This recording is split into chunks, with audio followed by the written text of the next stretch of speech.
इस वीडियो में मैं आपको बताने वाली हूँ लेवल्स ऑफ सुसाइडल रिस्क के बारे में। Levels of suicidal risk.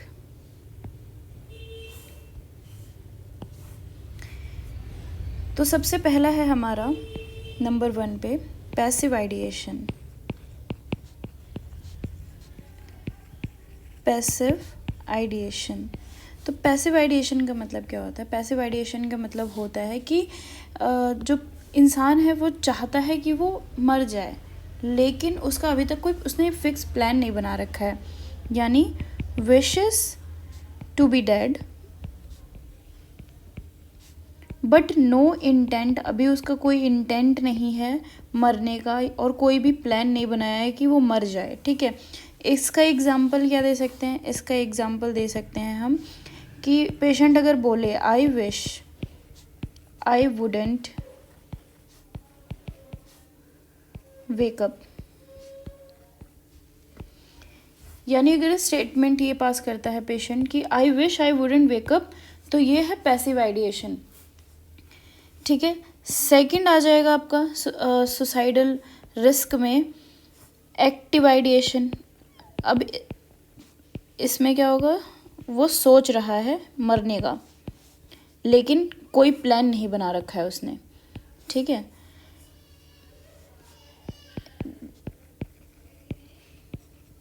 Thoughts of killing self but no specific plan.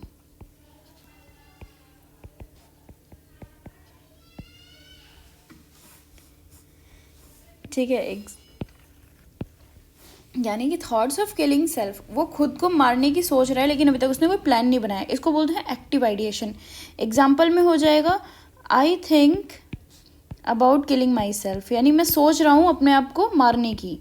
अभी वो सोच रहा है इसमें, लेकिन अभी तक उसने कोई प्लान नहीं बनाया है। ठीक है, अगर वो विश कर रहा है कि वो मर जाए, काश वो मर जाए, अगर वो ऐसे स्टेटमेंट पास करता है तो वो पैसिव आइडिएशन है। अगर वो सोच रहा है कि वो खुद को मार ले, then it is passive ideation. And अगर पेशेंट बोले, नेक्स्ट है हमारा एक्टिव विद प्लान, यानी कि अब एक्टिव है और साथ में उसके पास क्या है? प्लान भी है। तो ये इसमें क्या करेगा? उसने मरने की सोच भी रहा है, प्लस उसने प्लान भी बना लिया कि मरना कैसे है। ठीक है, इसमें क्या आ जाएगा? Specific method identified. अब उसने एक मेथड तो सोच लिया कि उसे कैसे मरना है।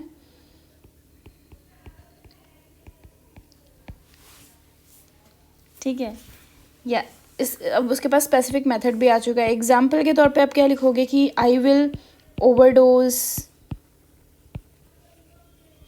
ऑन माई पिल्स, यानी मैं बहुत सारी पिल्स खा के अब मरने की सोच रहा हूँ। अगर वो ऐसी स्टेटमेंट पास करता है, यानी कि अब उसने प्लान बना लिया है, वो मरना तो चाह ही रहा है, प्लस अब उसके पास प्रॉपर एक प्लान है। तो एक्टिव आइडिएशन के साथ साथ अब उसके पास क्या है? प्लान भी है। Next is active with intent. इसमें क्या होता है? Determination to carry out plan, यानी कि अब उसने पूरा दृढ़ निश्चय कर लिया कि अब उसने जो प्लान सोचा है ना, उसको वो लागू करके ही रहेगा। तो इसमें क्या है? Determination to carry out plan.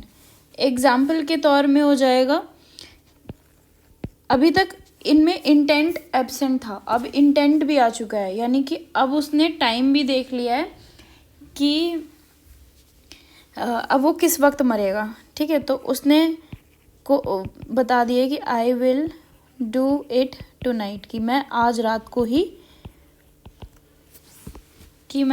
ही अपने आप को मारने की प्लान मतलब कैरी आउट करूँगा, अपना जो भी सोच रहा है वो मरने के लिए। फिफ्थ हो जाएगा high imminent risk. High imminent risk, इसमें क्या होता है कि अब उसने प्लान भी बना लिया है, इंटेंट भी है कि वो कब मरने वाला है, और मीन्स अवेलेबल, यानी कि वो जिससे मरने की सोच रहे हैं ना, उसके पास वो चीज़ भी प्रेजेंट है। ठीक है, हाई इमिनेंट रिस्क में क्या होगा? प्लान होगा उसके पास, साथ में उसके पास क्या है, इंटेंट भी है, कब मरने वाला है, और मीन्स भी अवेलेबल है, किससे मरेगा। अब ये तीनों चीज़ें उसके पास अवेलेबल है तो उसे बोलेंगे हाई एमिनेंट रिस्क। एग्जाम्पल के तौर पे एग्जाम्पल हो जाएगा, I have the gun and will shoot myself tonight. अब ये है पूरी तरीके से उसने मरने की सोच लिए, ठान लिए, और उसको आगे प्रोसीड भी करेगा। ठीक है, तो ये आखिरी जो था हमारा हाई एमिनेंट रिस्क, इसमें पूरी तरीके से पेशेंट मतलब कोशिश भी कर लेता है सुसाइड करने का, और कहो फर्स्ट अटैम्प्ट वो दे भी देता है। ठीक है, तो ये तो थे levels of suicidal risk. Passive ideation यानी कि वो सोचता है कि काश मैं मर जाऊं। ठीक है, कोई इंटेंट नहीं है मरने का, पर वो काश बोल रहा है और उसके पास कोई प्लान भी नहीं है। ठीक है, एक्टिव आइडिएशन में क्या है, अब उसने सोच लिया कि वो खुद को मारेगा, लेकिन अभी तक उसके पास कोई स्पेसिफिक प्लान नहीं है। I think about killing my self, मैं अपने आप को मारने की सोच रहा हूँ। एक्टिव विद प्लान में क्या आ जाएगा, अब उसने सोच लिया है और उसके पास मेथड भी आ चुका है, यानी specific method identified, I will overdose on my pills. Next is active with intent, इसमें क्या होगा, determination to carry out plan, यानी कि अब उसने सोच लिया है कि वो कब उस चीज़ को अंजाम देने वाला है, यानी इसमें बोलेगा I will do it tonight और टुमारो और एट दिस टाइम, मतलब प्रॉपर एक टाइमिंग सेट कर लेता है कि उस टाइम वो मरने की सोचेगा। और हाई इमिनेंट रिस्क में क्या है, उसके पास सारी चीज़ें आ चुकी हैं, उसके पास प्लान भी है, इंटेंट भी है, उसने मरने का तो सोच लिया ही है, मरेगा ही वो अब, और मीन्स अवेलेबल भी हो चुके हैं, यानी कि जिससे मरना चाह रहा है ना वो चीज़ भी है उसके पास। एग्जाम्पल में हो जाएगा I have the gun and will shoot my self tonight. तो ये थे लेवल ऑफ सुसाइडल रिस्क। ठीक है, आई होप आपको ये समझ में आया होगा। ऐसी वीडियोस को देखने के लिए मेरे चैनल को सब्सक्राइब करें, वीडियो को लाइक करें और ज़्यादा से ज़्यादा शेयर करें। थैंक यू, मिलते हैं नेक्स्ट वीडियो में, तब तक के लिए बाय बाय।